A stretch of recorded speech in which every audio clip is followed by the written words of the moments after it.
তাওহিদ হৃদয়ের তিনটি বিশাল আকৃতির লাগেজ দেখে দূর থেকেই আঁচ করা যায় লম্বা সফর শেষে দেশে ফিরছেন বাংলাদেশ জাতীয় দলের ক্রিকেটাররা। ৩১ দিনের সফর শেষে দেশে ফিরলেও কারো মনে যেন তেমন একটা আনন্দ নেই। না থাকার অবশ্য কারণও আছে। যেখানে ব্যাগ ভর্তি করে ৩টি ট্রফি সাজিয়ে আনতে পারত টাইগাররা, সেখানে আনতে পেরেছেন মাত্র একটি ট্রফি। মন খারাপ থাকাটাই তো স্বাভাবিক। ২১ জুন প্রথম বহরে জিম্বাবুয়েতে পা রাখে বাংলাদেশ জাতীয় দলের ক্রিকেটাররা।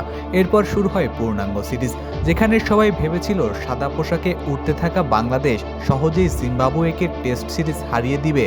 সেখানে সবাইকে চমকে দিয়ে ইনিংস ব্যবধানে জিতে যায় স্বাগতিকরা। এরপর ওয়ানডে সিরিজেও ব্যাটারদের ভরাডুবিতে হারতে হয়। ১৪২ রানের সহজ টার্গেটেও ম্যাচ জিততে ব্যর্থ হয় মিরাজ বাহিনী। তবে তানজিদ তামিমের ওপর ভর করে টি-20 সিরিজটা নিজেদের করে নেয় লাল সবুজের দল। ২২ জুলাই দেশে ফিরে বিমানবন্দর থেকে মলিন মুখ নিয়ে বেরিয়ে আসেন ক্রিকেটাররা। জিম্বাবুয়ের বিপক্ষে বাজে পারফরমেন্সের হতাশা থেকে এখনও যেন বের হতে পারেননি সাইফ হাসানরা। ফিল সিমন্স, সালাউদ্দিন, তাসকিন কিংবা সাইফুদ্দিন, সবারই একই অবস্থা। জিম্বাবুয়ে সিরিজে অনেক কিছু হারিয়ে আছে অল্প কিছু প্রাপ্তি। বিদেশের মাটিতে নিজেদের সক্ষমতা জানা তানজিদ তামিমের ব্যাটিং আর ইয়াসির আলী রাব্বির প্রত্যাবর্তন। প্রায় ৩.৫ বছর পর দলে ফেরা এই রাব্বি ১৪৫ স্ট্রাইক রেটে করেছেন ৮৬ রান। আছে একটি ৫০ রানের ইনিংস।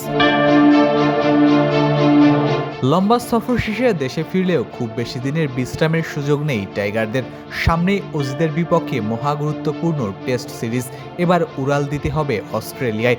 ভক্তদের আশা এই সিরিজে দারুণ পারফরমেন্সে হাসি ফিরবে শান্তদের মুখে। Ishtiaq Ahmed, daily cricket.